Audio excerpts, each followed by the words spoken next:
Fuck yes. Hello everybody. Another patch has just gone up. It's an experimental card and I'm here to show you what's new. As an overview, we have 2 buffs for tanks, Orisa and Winston. There's an adjustment for Reaper and there's a nerf for Ball. Orisa's Fortify now prevents her being headshot.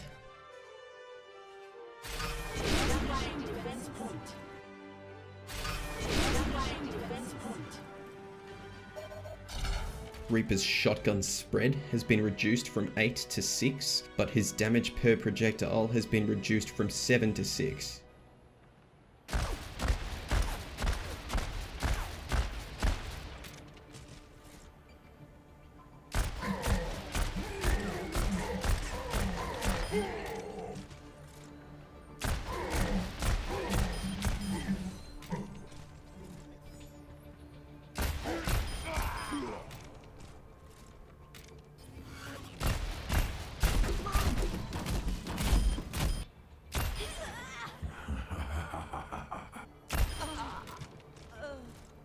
Winston's health has been redistributed to give him 50 more armor.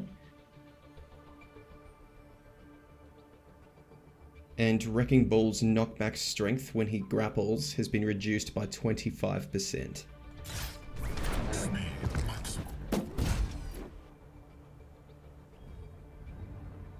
Right, so my opinion on this patch is a bit sort of give and take. I think buffs for Orisa, particularly for Fortify, are a terrible idea. If playing Reinhardt, say against another Reinhardt, is all about mind games and who uses their shield best, how to charge and counter charge, and most importantly the mind game between who gets the Earth Shatter off and who blocks it, Orisa's Fortify is very one-dimensional. This is a almost do-nothing ability where if you're in a bad position, if your shield goes down, or if you're about to take damage, you just press this button and fire and forget. It's literally just an I can't die button, and they're just reinforcing the strength of that. It is not a deep mechanical ability. And considering how horrifying the Orisa Sigma team comp has been in the past, most particularly because of how their cooldowns can sort of interlace between each other, a better, dumber Fortify is not really a good idea in my opinion. I feel very much that this ability should just be reworked away from damage reduction and actually make you feel more like you have the presence that the character looks like. For instance, what if Fortify was a toggle that prevented you being moved around but gave you no damage reduction and slowed you or something like that? It's an experimental card. I'm sure they could actually experiment. But anyway, this change to Reaper is very significant. He's a lot better mid-range basically. The problem with this is that mid-range DPS is not what he's really for, and you won't pick him for those reasons. If Blizzard feels that Reaper actually needs to be further away to stay alive whilst doing damage, even though he has the sweet spot of doing a lot of damage and getting lifesteal, then perhaps problems like Echo's burst damage or heroes of that nature need to be addressed first. I wouldn't throw this one out right away. This could actually make Reaper feel a lot better. In particularly for that note about Echo, he'll be better at dueling Echo, who has a lot of good burst damage that would outdo Reaper in typical scenarios, but because she has a worse primary fire now and relies more on the stickies which he can dodge, he'd probably win that duel. So we'll see. It'd be nice to see more of Reaper in not such an oppressive tank busty state, but also being played more, so it could be cool. Winston I'm a big fan of. Winston in the current state of the game has just been a worse Ball.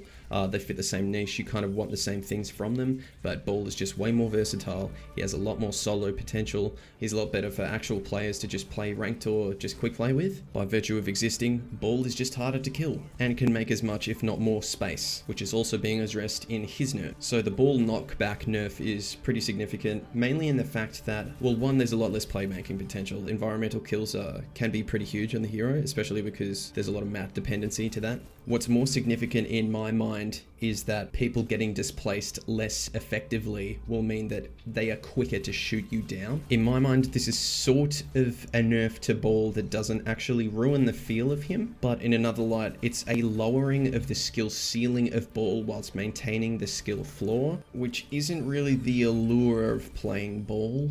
I don't think anyone picks up Bull because they believe he will just be easy. There is a good amount of base value you can get on the hero by picking up and playing him, swinging through and getting his shields. But the ultimate fascination of the hero is the absurdly high skill cap and the outplay potential you have in a third-person camera and the high mobility, and this takes away the strength of your plays. In terms of this patch overall, what's pretty significant to me is that Reaper specifically with these buffs is better against Bull specifically. Reaper is worse against Winston, he's worse against Orisa, he's worse against Ryan, but really the most significant thing about this is that Reaper is now better against Sigma, Bull, Zarya, Hog, and he's more capable of dueling other DPS that would be more dominant at mid-range, particularly Echo, because she's been at the top of the meta right now. So this could be a big meta shifting patch. Again, I'm still not a fan of Orisa changes like this, but I like the Reaper change in retrospect. Not in terms of the design of the hero, but more in terms of the matchups that it interacts with. Winston has needed some love for a while, so that's nice to see. I like to see a Bull nerf. I'm not a fan of reducing his power. I'd rather a further reduction in his survivability. This does do that, if indirectly, but we'll just have to see how it plays out. That'll probably go through though. Anyway, thank you so much for watching, guys. Thank you for all the support, because we've gotten over 100 subscribers now, and I do not plan on stopping. Thanks. So it's been fantastic to have you with me, and I'm just going to continue. So thanks for watching. If you haven't already, like and subscribe if you made it this far, and I'll see you in my next video. Cheers. Get out of here.